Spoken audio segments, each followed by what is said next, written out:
नमस्ते। Good afternoon. स्वागत है आपका आईबीटीवी पर। मैं हूं प्रिया जोशी और मेरे साथ जुड़े हैं जेपी सेठी सर। नमस्ते सर, गुड आफ्टरनून। सर जी, प्रेसी जी, अर्जुन जी, कैसे हैं आप? बढ़िया सर।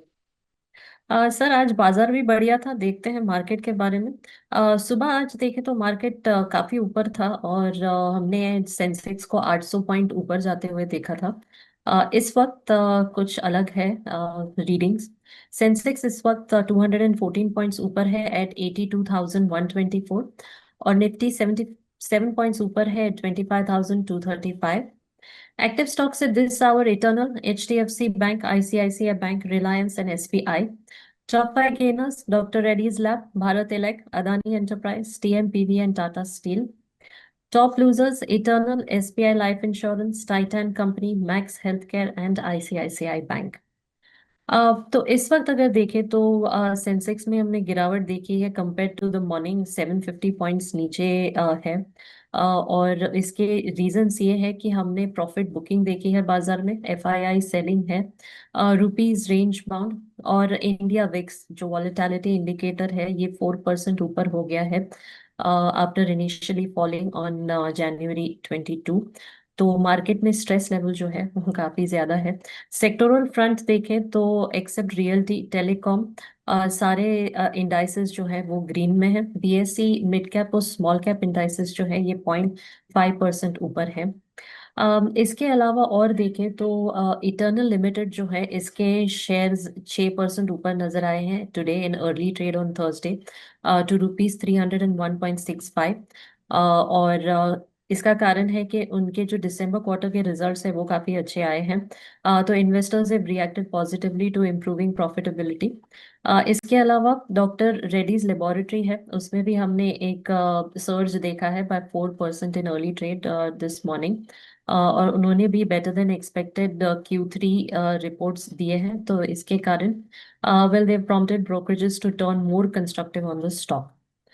तो ये बाजार के बारे में रहा। Sethi sir, anything you would like to say about the market?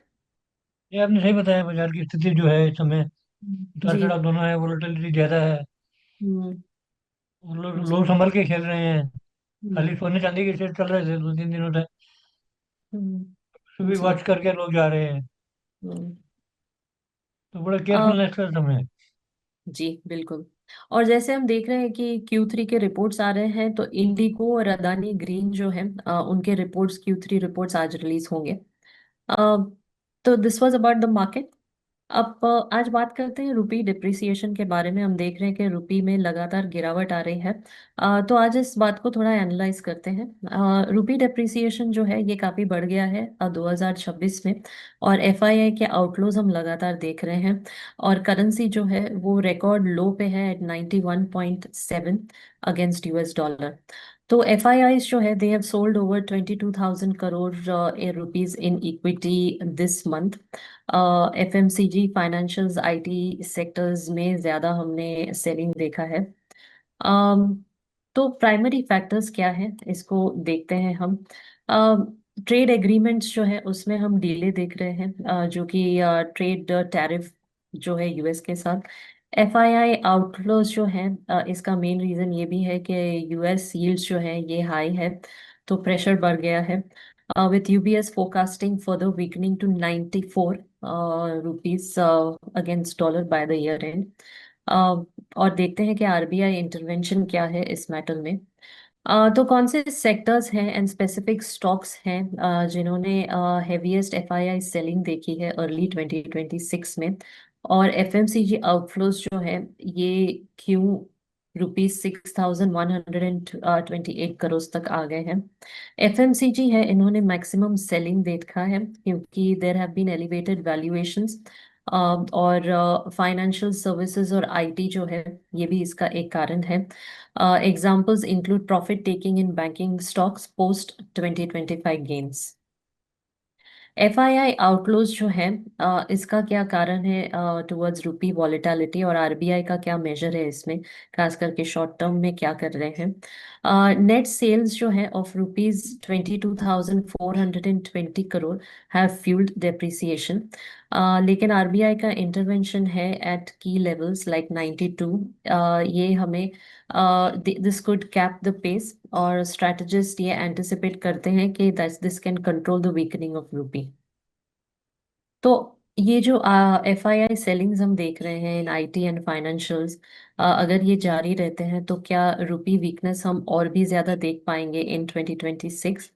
तो टैरिफ थ्रेट्स जो है, ये this this is kind of outweighing the rupee benefits for IT now. लेकिन अट्रैक्टिव वैल्यूएशंस जो है फ्रॉम सस्टेन डेप्रिसिएशन, ये रिवर्स कर सकती हैं फ्लोज को बाय मिड ईयर। अब देखते हैं मैक्रो फैक्टर्स जो कि are responsible for rupee depreciation.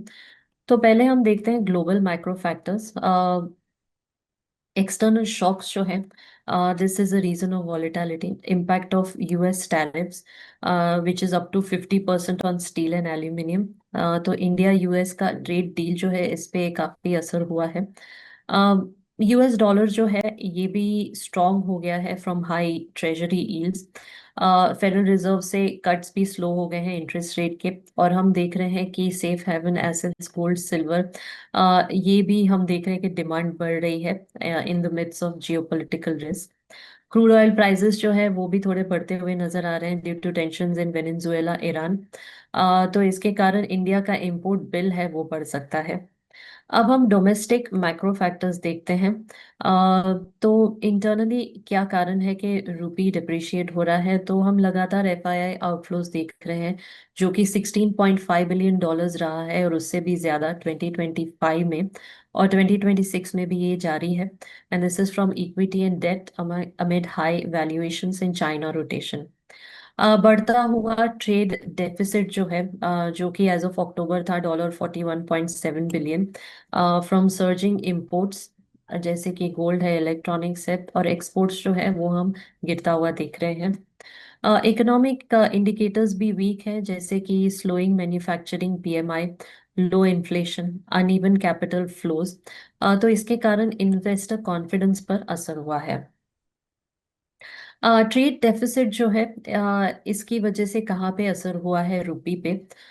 तो इंडिया के ट्रेड डेफिसिट्स जो हैं, they significantly contribute to the recent rupee weakness by creating persistent demand for US dollar, क्योंकि इंपोर्ट्स जो हैं वो एक्सपोर्ट्स से ज्यादा हैं। तो ये इम्बैलेंस जो है ये फोर्स करता है इंपोर्टर्स को कि वो ज्यादा डॉलर खरीदे, and this kind of titans the supply and pressure the rupee, और इसके कारण रुपी में हम गिरावट देखते हैं। और डेफिसिट भी जो है वो हम बढ़ता हुआ देख रहे हैं। $196.82 बिलियन मर्चेंडाइज गैप है इन अप्रैल टू अक्टूबर 2025। तो अब रीसेंट ट्रिगर्स की बात करते हैं कि 25 टू 26 में डेफिसिट्स जो है वो हिस्टोरिक हाई पे क्यों पहुंचे हैं। गोल्ड इंपोर्ट्स जो है वो हम बढ़ता हुआ देख रहे हैं नियरली 200% फेस्टिवल के समय। और फ्लैट एक्सपोर्ट्स जो है हिट बाय US टैरिफ्स जैसे कि टेक्सटाइल्स पे, फार्मा पे, जेम्स पे, इसके कारण डेफिसिट बढ़ा है। अक्टूबर 25 में मर्केंटाइज डेफिसिट जो है ये ऑल टाइम हाई पे था from high US tariffs and weak global demand. तो इसने रुपी को पुश किया बियॉन्ड 90 अगेंस्ट US डॉलर। हम लोग देख रहे हैं कंबाइंड विथ FII आउटफ्लो और ये जो सर्ज है इंपोर्ट में और एक्सपोर्ट जो कम हुआ है, इसके कारण रुपी जो है अब इस साल 91.7 अगेंस्ट डॉलर हो चुका है इन जनवरी 2026। US टैरिफ्स जो है उनका क्या रोल है ये गिरते हुए रुपी में? तो US टैरिफ्स जो है, this is accelerated the rupee depreciation, क्योंकि इंडिया के एक्सपोर्ट्स जो हैं अगेंस्ट द लार्जेस्ट मार्केट ये कम हो गए हैं, ट्रेड डेफिसिट बढ़ गया है और डॉलर की डिमांड बढ़ गई है। 2025 मिड ऑफ 2025 से रेट्स जो है 50% हो गए उनकी सेक्टर्स जैसे कि steel, textiles, pharma, James and chemicals. तो इसके कारण we have seen a reduced US pound shipment by 8.5% in October 2025। ये सिर्फ अक्टूबर का डेटा है। डायरेक्ट एक्सपोर्ट हिट हुआ है। टैरिफ्स जो है made Indian goods uncompetitive in the US, slashing dollar inflows. Exports जो है US को वो ड्रॉप हुए हैं sharply, contributing to 11.8% overall merchandise export decline, और एक रिकॉर्ड ट्रेड गैप नजर आया है। सेक्टर्स जैसे कि टेक्सटाइल, ज्वेलरी, इसने भी काफी ऑर्डर कैंसलेशंस फेस किए हैं तो एक्सपोर्टर्स जो हैं they are delaying dollar sales amidst uncertainty.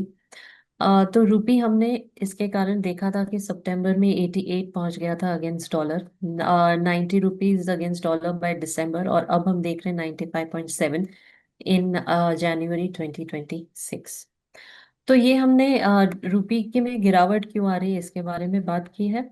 Sethi sir, any comments from your side? नहीं, आपने सब चीज़ें कवर कर ली है, मैं वही देख रहा था कि हम्म। आपने ट्रेड डेफिसिट को कवर कवर किया, हम्म। और हमारे यहाँ जो एक्सपोर्ट कम हो रहे हैं उसको कवर किया। जी। इसके अलावा हम जो डॉलर लोग रोक के बैठे भी नहीं दे रहे हैं कि हम्म। डॉलर बढ़ेगा हम्म। रुपए के सामने, उसकी आपने चर्चा की। हम्म। और किस किस इंडस्ट्री में क्या क्या हो रहा है, और फॉरेन इंस्टीट्यूशन इन्वेस्टर की बहुत बड़ी सेलिंग आई, हम्म। कि उनको मालूम था कि अभी रुपया डिवेल्यू हो रहा है। हम्म। तो ये सारे कारण, ऑयल के लिए भी हमारा इंपोर्ट का काफी बिल जाता है, जो रेगुलर है वो हम्म। कम नहीं हुआ है, कि ऑयल के भाव कम नहीं हुए हैं। हम्म। फॉरेन एक्सचेंज रिजर्व के लिए भी हमारे यहाँ कोई ज्यादा बढ़ाव नहीं आया है उसमें। तो वो भी एक कारण है। फिर ये जो टैरिफ का तो सीधा इतना युद्ध चल रहा है हमारा, उसके हम्म। बारे में आपने बात की। रूपी के फॉल में वो काफी रिस्पॉन्सिबल है, उसका हम्म। योगदान काफी है। और एक चीज आप भूल के बताना, वो था कि सोने का बहुत इम्पोर्ट हुआ है। जी। पिछले कुछ महीनों में सोना नंबर 2 पर था, जो भी हमारे टोटल इम्पोर्ट थे। हम्म। गोल्ड वाले सेकंड नंबर, हम्म। तो वो मैं ऐड करता हूँ। जी। तो ये सब देखेंगे तो ये सब सीधा सीधा समझ में आता है, इसमें कोई दिक्कत नहीं है कि किन वजह हम्म। से हमारा रुपये वीक हो रहा है। हम्म। और आपने जैसा बताया कि रिजर्व बैंक कर सकता है, लेकिन वो टेम्पररी है। जी। उस समय रुक जाता है, लेकिन बाद में फिर शुरू हो जाता है, क्योंकि hmm. Ultimately it has to match. आप किसी से ज्यादा उधार लेंगे, उसको देंगे नहीं, तो आपको कब तक चलाएगा वो। हम्म। तो ऐसी स्थिति है हमारी, कि जी। डॉलर में हम लेंगे तो बारो करेंगे, तो हमें डॉलर में ही पैसा वापस करना है। तो हम्म। उसके लिए हमें उतना एक्सपोर्ट करना है, सीधी सी बात है। हम्म। तो वो कोशिश हम कर रहे हैं, उसके लिए सब मीटिंगें हो रही हैं और प्रोग्रेस चालू है। जैसा आपने मैन्युफैक्चरिंग वाला उदाहरण दिया, कि हम्म। मैन्युफैक्चरिंग में कम है अभी, जितना हम्म। एक्सपेक्टेड था हमें उतना नहीं अभी पैसा मिला है, ये इम्पोर्ट्स हम्म। का। हम्म। तो उसमें थोड़ा जी। ध्यान देने की जरूरत है। इन सारे पॉइंट्स को अगर हम गहराई से देखेंगे तो हमें, और जिस हिसाब से सोल्यूशन उसके ढूंढ रहे हैं और उसमें काम जारी है, तो लगता है देर सवेर इसका अच्छा सोल्यूशन निकल आएगा। हम्म। जी बिल्कुल। तो आशा करते हैं कि दर्शकों को ये जानकारी पसंद आई होगी। If you like it, please do like, subscribe and share the channel. तो सर, आज जुड़ने के लिए धन्यवाद। कल फिर ऐसे ही एक अलग विषय पे चर्चा करेंगे और दर्शकों को जानकारी देंगे। Thank you so much sir for joining us today. नहीं, जरूर। नमस्ते। नमस्ते।